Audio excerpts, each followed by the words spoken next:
Რა თქმა უნდა, ეს არის პროპაგანდის თავარი ამოცანა, რომ შექმნას ისეთ საინფორმაციო ველი და შთაბეჭდილება,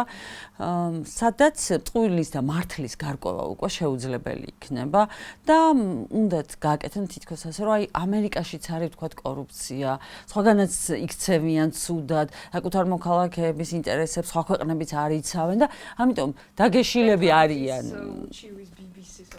ხო, დონალდ ტრამპიც უჩივის BBC-ს და ეძებენ ისეთ წყაროებს, რომელიც გამოადგება და ამ შემთხვევაში ალბათ მნიშვნელოვანია ინგლისურენოვანი სათაური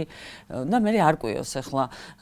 ერთ-ერთი მაღალმთიანი რეგიონის სოფლის მოსახლემ ეს ავტორიტეტული გამოცემა თუ არა, მეინსტრიმული არის თუ არა და საერთოდ რამდენი ადამიანი კითხულობს ან ააქცევს ყურადღებას იქ დაბეჭდილ სტატიებს თუ იქ გამოთქმულ აზრებს. მათთვის მნიშვნელოვანია რომ აჩვენონ რომ თითქოს უცხოურ პრესაში ასე იწერება ამერიკულ პრესაში და რა თქმა უნდა არ გამოიყენებს ის კონგრესის ან თეთრი სახლის ან სახელმწიფო დეპარტამენტის ან უფრო ავტორიტეტული მედიების მოსაზრებებს, იმიტომ რომ ის პირდაპირ აჩვენებს, რომ მაშინ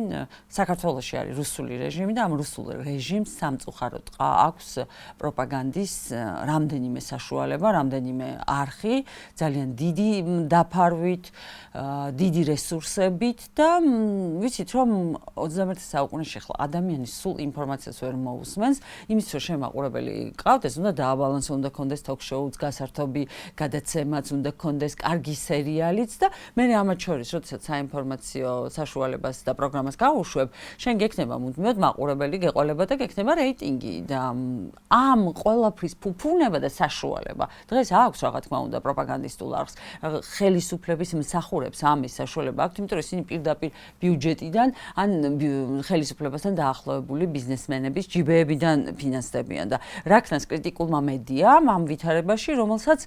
მე არ ვიცი რის ფასად უწევს საერთოდ ეთერში ყოფნა და